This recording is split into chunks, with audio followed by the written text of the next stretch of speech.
glad to be here, Rob. With John Hardy, I'm going to introduce everybody before you have a chance. Go right ahead, man. Have at it. Have a good time. Well, I don't know where I was, but either way, good morning. You know, Rob, we've asked that question every morning. I know. Well, Mike, he's setting us up. He's giving us full platter. Good morning, Rob.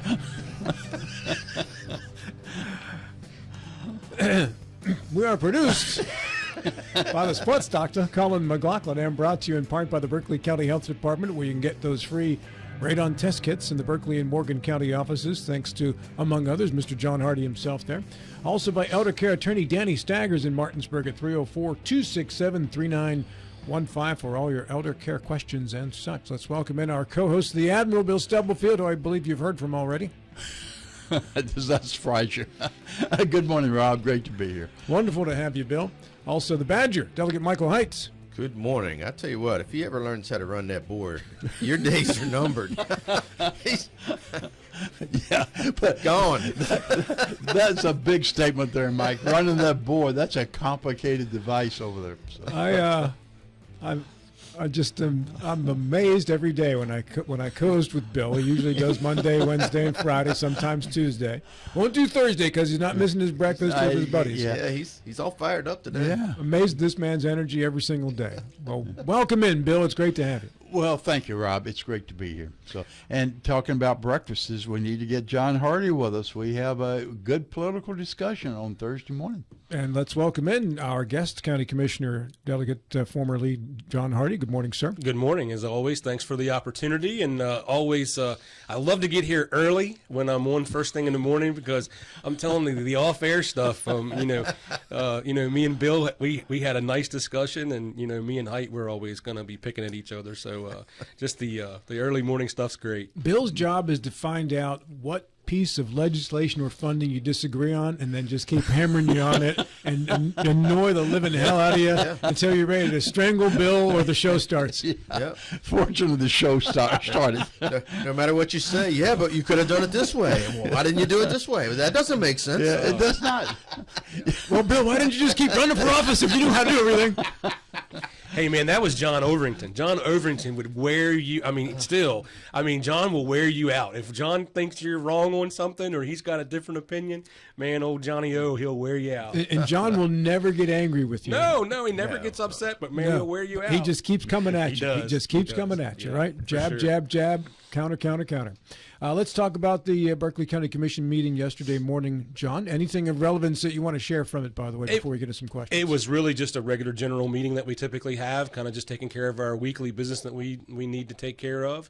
We had to sign, we extended an MOU that our Day Report Center has with the Supreme Court on some reimbursement stuff, and so I had some questions about that, just making sure when dealing with the Supreme Court, sometimes things are not always equitable. We've had some issues in the past. The state Supreme or federal Supreme? State Supreme Court. So they reimbursed the Day Report Center for some stuff, and I was just concerned that making sure that we were receiving this reimbursement rate that everyone else was receiving, because I had worked on, when I was in the legislature, I'd worked on some reimbursements that we were getting for our courts.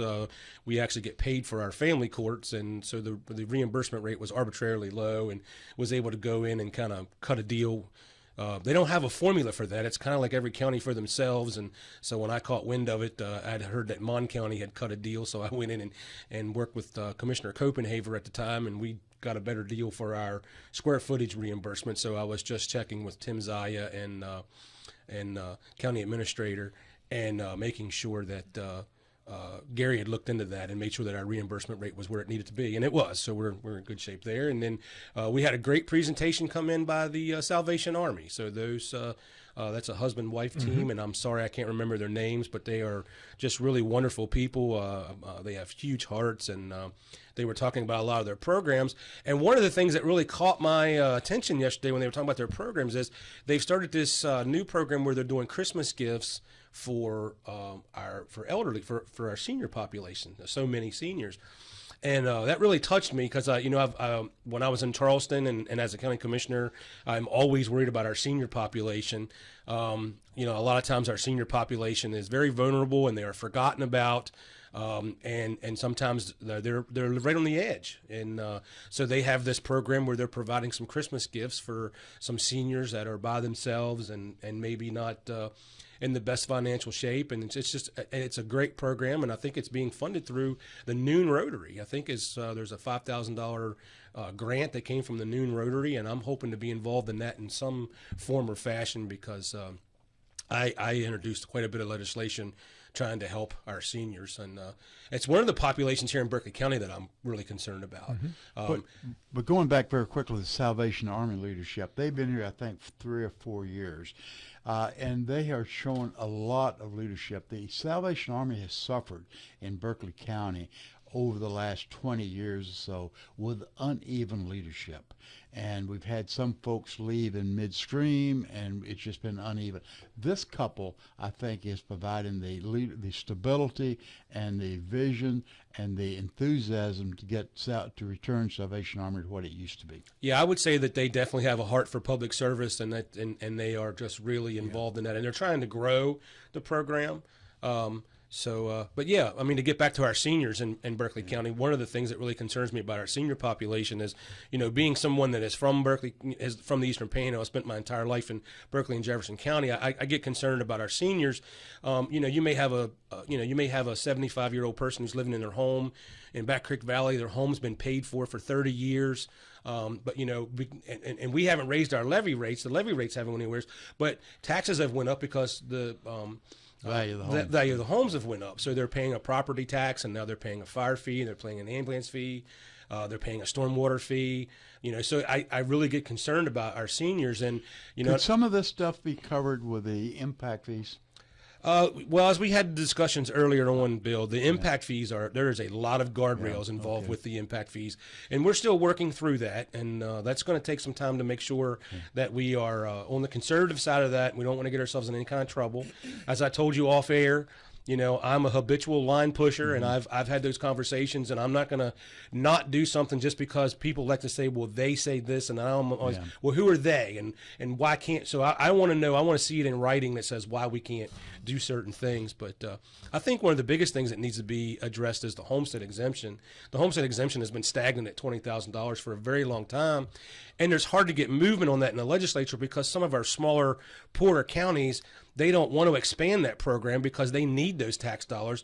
I think there would be I always thought it would be nice to do a piece of legislation where you could give maybe, Berkeley County being a Class A county, maybe Class A counties you could have a sliding scale, and it would be permissive. So if a county wanted to raise its homestead exemption from 20 to 25 or 30, or maybe have it aged, and when you turn 65, it's 20, at 70 it goes to 30, and maybe it caps at 35.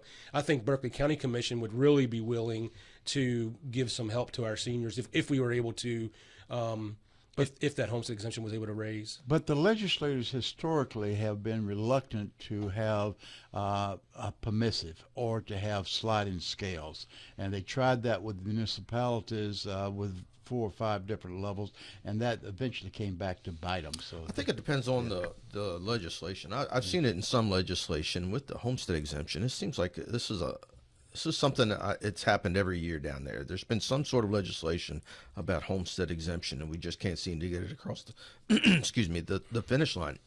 And I'm not so sure why. And maybe what you're saying is that some of these smaller counties can't absorb the loss of revenue to do that. But I agree, we have to do something because it's been $20,000 for how long now? Yeah, 20 years, 25, maybe 30 longer. years. Yeah.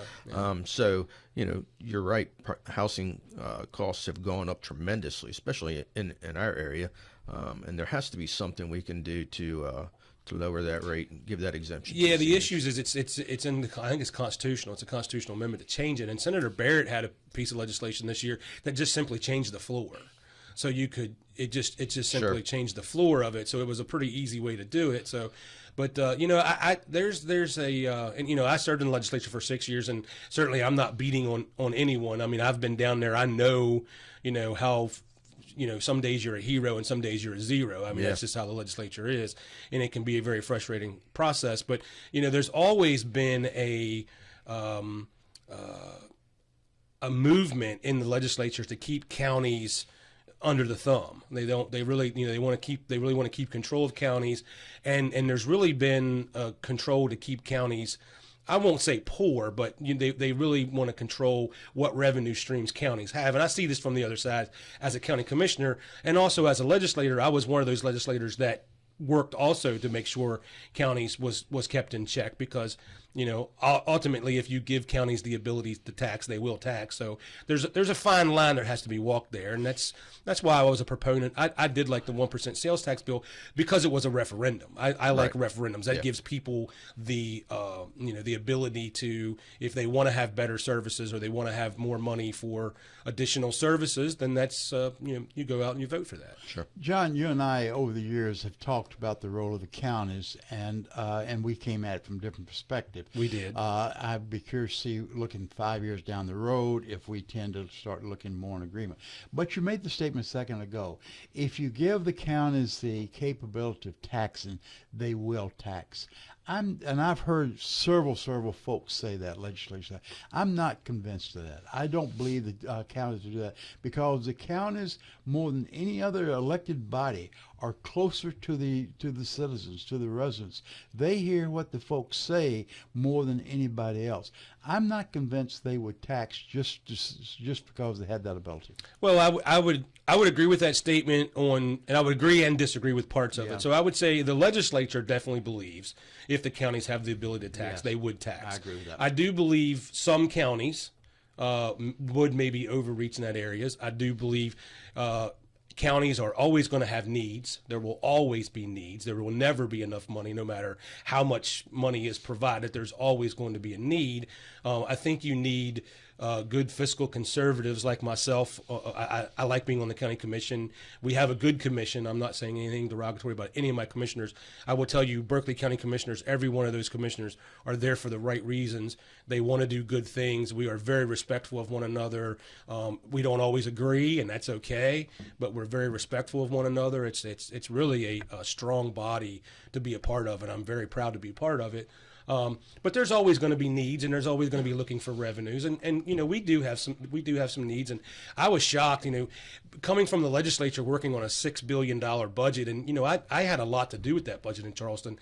Myself and a couple budget analysts, we would kind of put the core group of the budget together. Then the chairman would kind of come in and make changes. So going to a $53 million budget, and really understanding by the time everyone is paid, there's lots of things that are in code and statute that have to be paid. There's formulas and your elected officials, and by the time the county gets done paying everyone and really covering our cost, the cost for our insurances and retirement and all that stuff, there's about $2 million left over of discretionary spending, which is not a lot of money. Yeah, I was surprised. You and I had talked about that off air too, that we hear from the general public in Berkeley County that there's a lot of waste in Berkeley County and $53 million budget. Where's all the money going?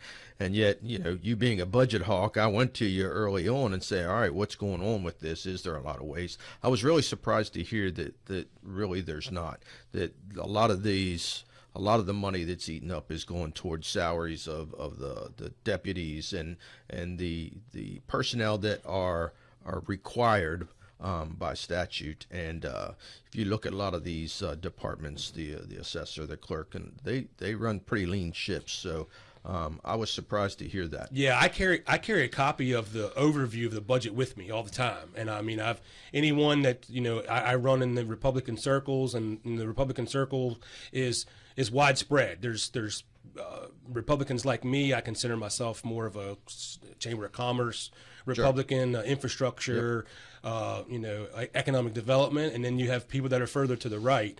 And I don't care where you are, I'll sit down and go through the budget with you. I'll show you exactly what the county is spending and where it's being spent. So there's not a lot of fat. We do make sure that our agencies run pretty lean. And like I said, there's a lot of stuff in statute and code that's they're paid off of formulas. I mean, the state says you will take this amount of the formula, and it's like the library's paid out of formula.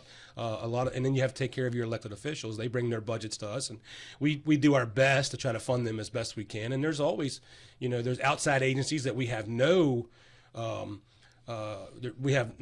responsibility to fund them, but we try to help our smaller outside agencies if we can, such as CASA and some of the nonprofit stuff. I want to address this, John, because this comes up a lot, and you can address it while you're here. And this is Ken Matson's comment. Yeah, well, I know exactly what Ken's going to ask about. So Right? So find something new, Ken. Find something new. that's one of them. But I'll give you the whole thing here. Stop giving raises, and there's a smiley face after that. But let's add up a $219,000 lobbyist, a $200,000 lawyer. I assume that's Mr. Deleghetti. And a $200,000 county administrator. I assume that's Mr. Wine is what he's referring to. In regards to those three expenses and those three folks. So to speak. Sure. So we're not supposed to give our employees raises. So we gave a 5% across the board raise this year to our employees. They hadn't had a raise, I think, in 3 or 4 years. They'd had no raise. We gave a 5% across the board, capped out at $4,000. So that hit the $80,000 mark. If you made over $80,000, you were only going to get, I think, $4,000 raise. I think it's $4,000. It's either 4 or 5. It's one of those numbers. 5% of 80,000 is 4,000. So it's 4,000 was the cap. So anyone that made over 80 didn't get more than a $4,000 raise. So if you want to have good, competent people working in your administration, working, handling the county's business, you have to give them a fair salary. Our lobbyist, I think it's a deal. Anyone that asks me if they think our lobbyist is worth what we pay them, I think, and it's not just it's a lobbying group. It's a complete organization, so we don't have just one lobbyist that represents us. We have 4 lobbyists that represent us in Charleston, and they all have areas that they're stronger than others. I would tell you that it's a deal. I'll sit down and with anybody and put pen to paper and show you exactly what's been brought back to this county with the help of our lobbyist. Lobbying firm, Access Strategies. One of the main pieces of legislation that I'll show you that's going to bring $6 million back to the county this year. This $6 million that went to Charleston for no other reason than just to send it to Charleston was the tax on the transfer tax bill that I was able to pass. Mm-hmm. Now, I passed the first part of that by myself, but our lobbyist helped me in the legislation to speed that up, and it's 100% this year. And you're talking about $6 million that's coming back to Berkeley County every year, and it's going to continue to grow because it's based on home values and home sales. So I'll sit down and put pen to paper to anybody that wants me to put pen and paper down and show exactly what we've been able to do. Because I'll tell you, and Mike Height will tell you, in Charleston, without representation, it's hard to get things done. And our delegates and our senators work hard. I know how hard everybody works down there, but you need those extra pieces for education, not to educate the people that are from the Eastern Panhandle, to educate people that are from other parts of the state. And we've made huge strides in trying to educate people in other parts of the state and build relationships. And Mike Height and Mike Hornby have been a big part of that, and so has Chuck Horst. Just yesterday or the day before, the county was able to take 3 or 4 excess cruisers that was no longer in use. They were no longer in our service. They had serviced out of us, and we were able to give those to some other areas in the state. And I got a long personal text message from the speaker thanking the county and the delegates for that. So, it's all about being a team and working together and in representation, and the squeaky wheel gets the oil.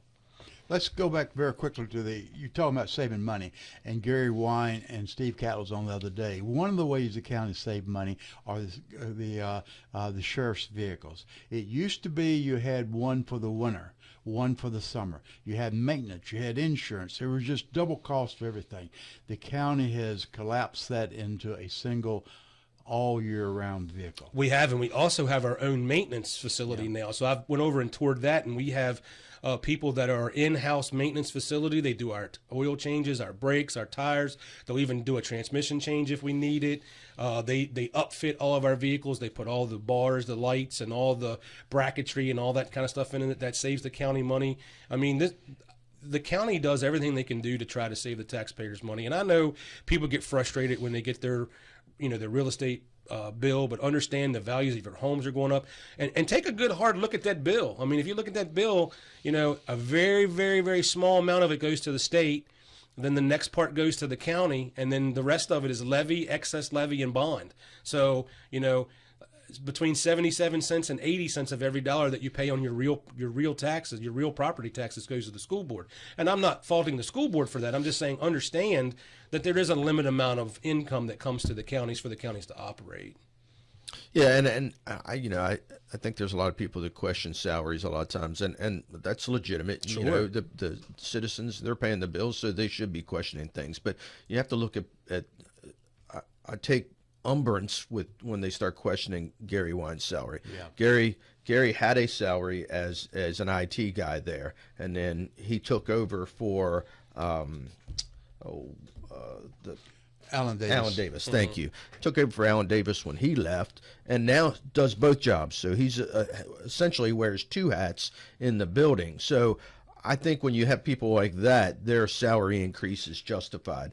Now, if you look at other people, and I know this has happened over the years, probably before you got in and before some of the people that are in there now got in, there were huge bumps in salary for no apparent reason. But you have to live with that now. It's not something you can go back on at this point. But some of these are very much justified. And I would say Gary Wine is one of them that's justified what he makes. I'm going to pick up on that as well. I think Gary would challenge you that he's no longer doing the IT work. He has someone doing the IT work. But where I will say, if you pay for contribution, if you pay for talent, if you pay for what is being done for the county, Gary's salary should be twice of what it is right now. Well, I will tell you that Gary, individual. I will tell you that Mr. Wan still does oversee all of our IT stuff. He still oversees all that, and he also is the county administrator. He wears a lot of hats, and he's very good at his job, and he's very responsive to his job. And I'm the first person to question every week. We will have someone that is getting a salary bump either due to their time that they've been there or they've changed positions, and most of those bumps are somewhere between $1,500 to $2,000, and it may be because of a position change or time in service or something like that. If I see a large bump, and I've only ever seen one of those since I've been there, I am very quickly to question that and understand why that is happening. So the only one that was someone over at the courthouse who was one of our court marshals was really doing a job that was about 3 steps above him because someone passed away. Okay. And they changed his position, and that was about a $10,000 bump. And I had concerns and questions over that. But I'm very quick to always question those type things. And, if you guys watch me in a county commission meeting, I ask a lot of questions. And I know sometimes people maybe get a little frustrated with that. And I sit on about 8 boards right now. And I ask a lot of questions in the board meetings. And I think some of the people that run the boards are not used to that, but I don't really care. I mean, I'm here to make sure that the county is working at its top. Well, and I think that's what the citizens want. They want you asking questions and pushing back a little bit. They don't want somebody in there rubber stamping whatever the agencies come to and ask for. Yeah. John, I've got a minute left. Is there anything big you guys are tackling in the next month? Well, the next big thing is the impact fees. I mean, that's the new thing that we're working on, and we've got to figure out exactly where they're going to be. And we have a nationally known consultant that we're working with that is kind of helping us understand the guidelines. And believe me, I've been pushing and asking a lot of questions on those guidelines and exactly where and who and what is the governing body and who is the one that puts the teeth in that. And so that's going to be a big decision that we're going to have to make here in the next. Thank you for the visit. Yeah, thank you all very much for the opportunity. Anytime. Good to see you, sir. Yep, appreciate all of you. That is Thanks, County John. Commissioner John Hardy, and we take our break, bring in the Friday Five next.